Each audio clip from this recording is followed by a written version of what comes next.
Parte número 3.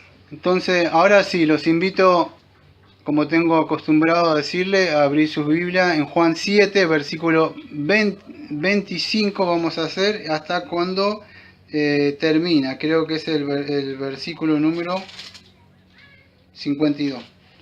Por supuesto no lo voy a leer y voy a estar hablando un poco ahí. En el otro audio no me dio tiempo cuando el Señor los acusa a ellos, en el versículo 24, sobre un asunto sobre Moisés y el día del reposo. No me dio tiempo por lo largo que era, ¿no?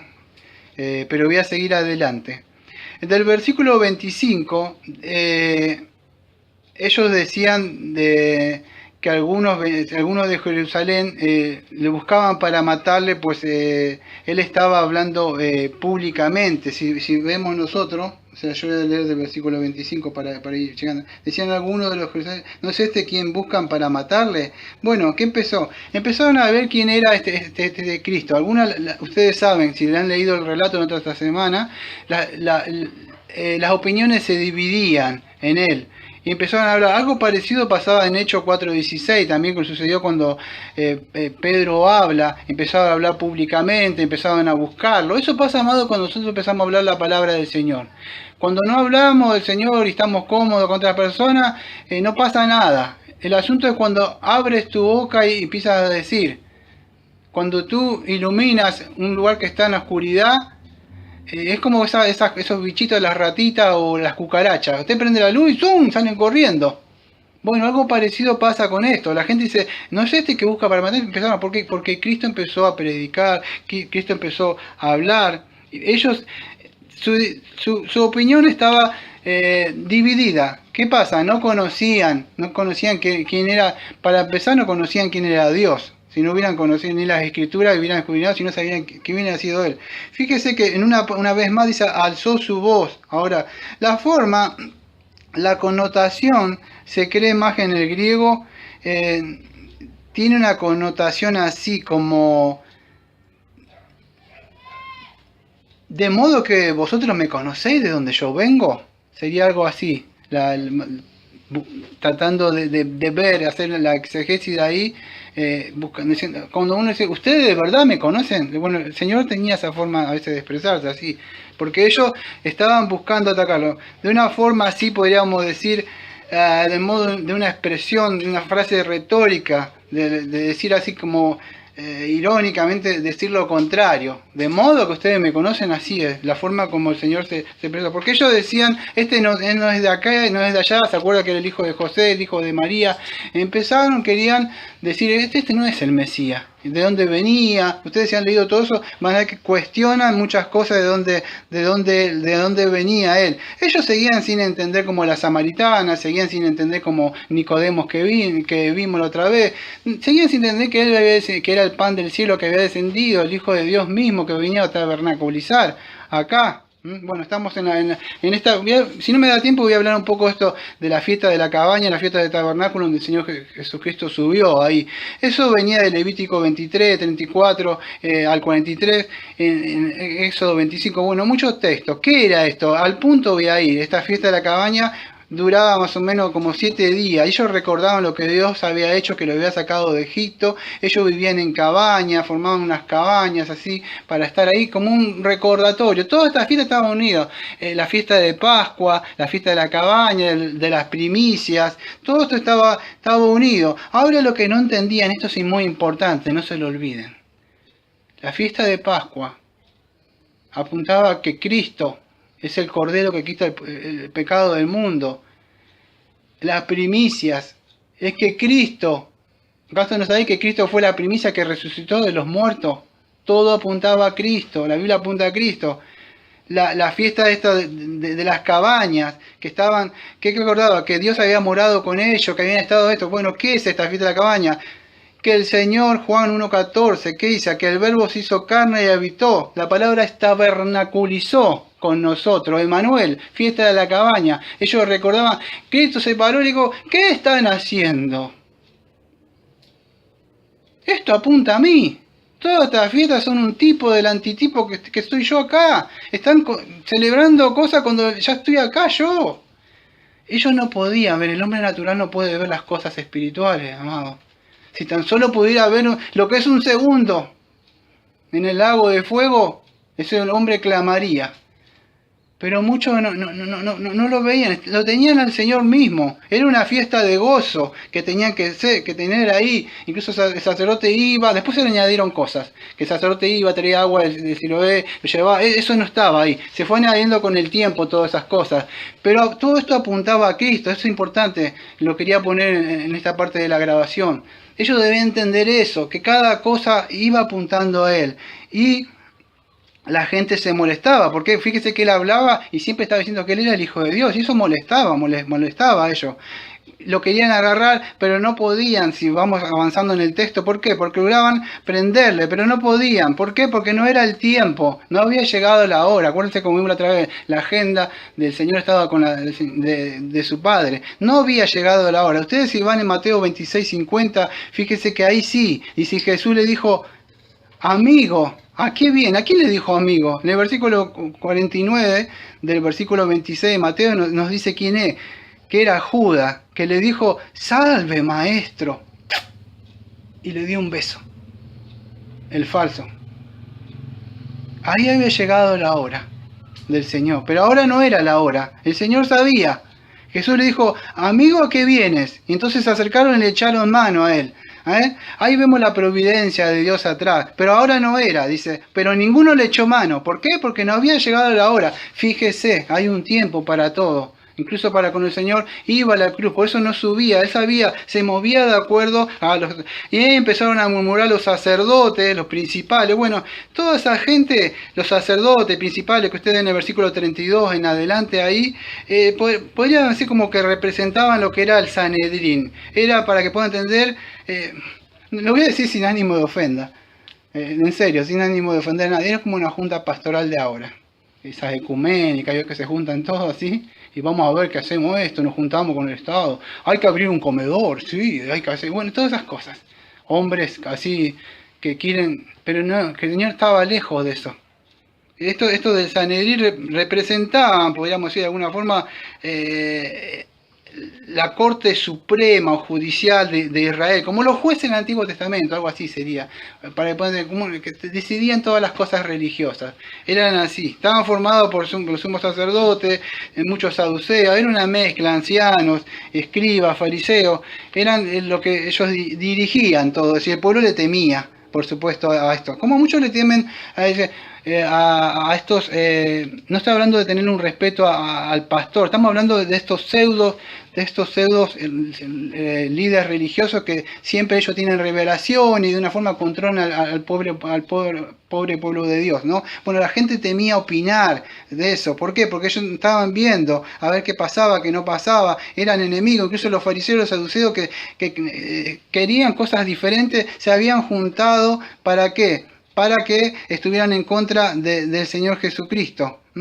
Y ellos se estaban oponiendo a Él. Y fíjese que el Señor estaba ahí, y en una parte dice que Él iba a estar un tiempo con ellos, pero después que se iba ahí, ellos no entendían nada de las cosas que hablaba el Señor. Dice, me buscaré, pero no me hallaréis. ¿A dónde se va? Porque el Señor, acuérdese, le estaba predicando, ellos no entendían.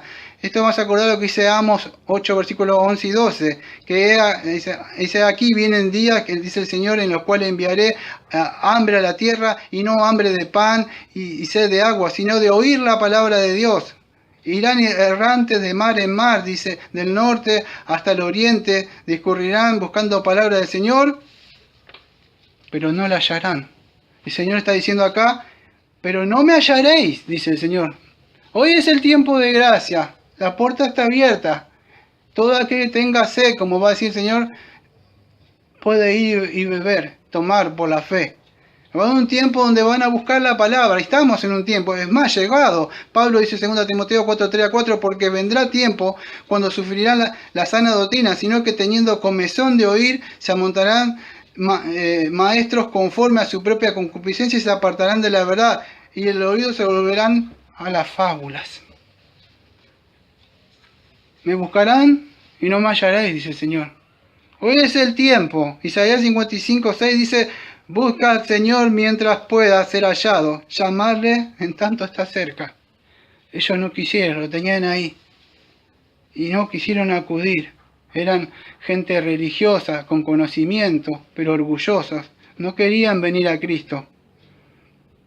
Y se empezaron a preguntar, ¿dónde va a ir? A los griegos. Empezaron a cuestionar sus actitudes que él tenía en el versículo de 35-36. ¿Por qué? Porque la visión del judío, ¿cuál era? Que cuando viniera el Mesías iba a ir a Jerusalén, a la sede religiosa. Ven acá a predicar al centro, que acá no puede, acá en este lugar no. Este no es un pastor que tiene que estar. Cristo, cuando venía a estar acá. No, Cristo no, y aunque no cree, pues se cumplió, porque los apóstoles después que Cristo va salen para esos lugares, a los que estaban al costado del camino, todas esas personas, ellos querían que solamente ellos eran el círculo de la élite religiosa, y no es así. La dispersión, podríamos decir, todos los judíos que estaban dispersos por otras partes, que no estaban viviendo ahí, y eso después pasó más adelante, como vemos. Y bueno, en el versículo número 37 y 38, el Señor, ustedes saben, dice, en el último y gran día de la fiesta Jesús se puso de pie y alzó la voz, diciendo, si alguno tiene sed, venga a mí y beba. El que cree en mí, como dice la Escritura, de su interior correrán ríos de agua viva. ¿Qué estaba diciendo el Señor acá, de su interior? Está hablando del hombre, de adentro, de la parte de adentro del hombre interior, de su alma. Su alma iba a ser vivificada. Ya lo vimos con la samaritana que no entendía esto, de qué era de la vivificación del agua. ¿Qué es esto? De que de su interior iba a correr agua vivificada por el mismo Espíritu Santo que le iba a dar, infundir vida, la vida de Cristo. Por supuesto el Espíritu Santo no había llegado, porque en el Pentecostés. Pero él está diciendo, todo aquel que cree, que después pasó eso, y ahora está pasando, todo aquel que cree en Cristo. En Tito 3:5 dice que por medio del lavamiento de la regeneración y la renovación por medio del Espíritu Santo.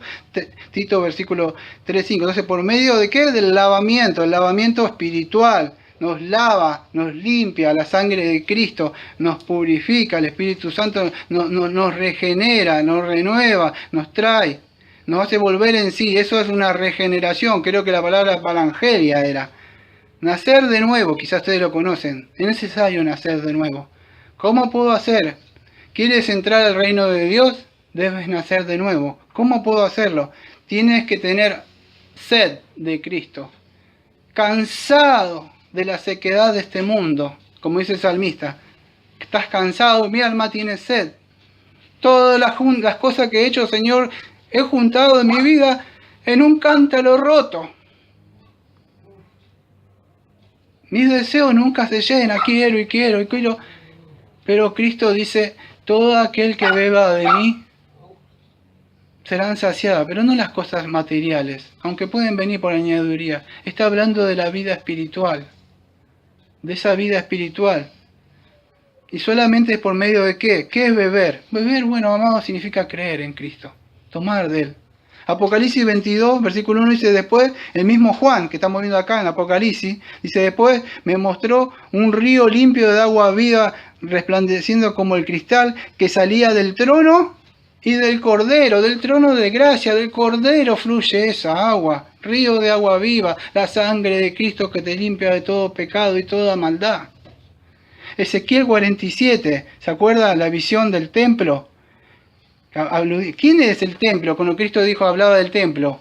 Él es el templo. Cuando vemos Ezequiel 17, no es como dice el dispensacionalista. Está apuntando a Cristo. Él es el templo. Destruiré este templo, lo levantaré. Bueno, la visión del templo, que dice que salía agua saludable, las aguas salvíficas.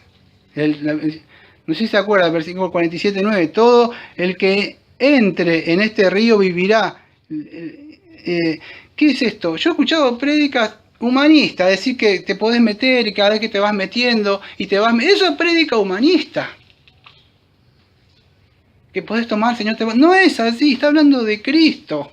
Él es el templo, de él fluye esa agua de vida. Como dice Ezequiel 47:9, todo el que entre en este río vivirá. Todo aquel que esté muerto en delito y pecado va a vivir como John Bunyan.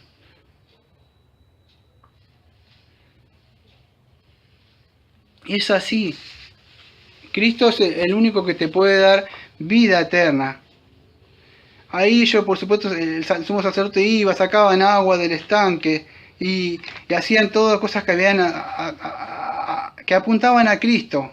Ellos tenían las escrituras que dice Isaías 12, versículo 3, sacaré con gozo de las aguas de la fuente de la salvación. Isaías 44, versículo 3 y 5, porque yo derramaré, escuche, agua sobre la sequedad y ríos sobre la tierra árida. Mi espíritu derramaré sobre tu generación. Y fíjese, todo apuntaba a Cristo. Amados, me quedan muchas cosas para hablar, pero si hay alguien que no ha venido a Cristo, hoy es un tiempo de gracia. La invitación está abierta para todo aquel que quiera beber agua. Habrá un tiempo donde no estará más esta invitación. No habrá agua para tu boca. Como ese que está en el desierto, vas a querer que alguien te venga a mojar la lengua. No va a haber. Hoy hay ríos de agua en Cristo. Dice el predicador, acuérdate en tu día de tu juventud, si no te han leído Eclesiastés, porque llegará un momento cuando seas viejito y te tiemble toda la guarda, no escuches, no veas, se cierre la ventana de tus ojos y quizás Dios tenga misericordia en ese lecho de muerte. Pero el predicador dice en Eclesiastés, no sea que vengan esos días y no puedas escuchar porque tus oídos no escuchan, no puedan ver, a menos que el Espíritu Santo tenga misericordia. Vamos a orar. Amado Padre, le agradecemos, Señor, por su palabra, Señor. Le agradecemos por Cristo, Señor. Gracias, Señor, por darnos, Señor, esta agua de vida, Señor, para nuestro espíritu, para nuestra alma. Le pedimos, Señor, que tenga misericordia de todas esas personas que andan por el mundo, Señor, ahí extraviadas. Pedimos en nombre de Jesucristo y como siempre decimos, amén. Amén.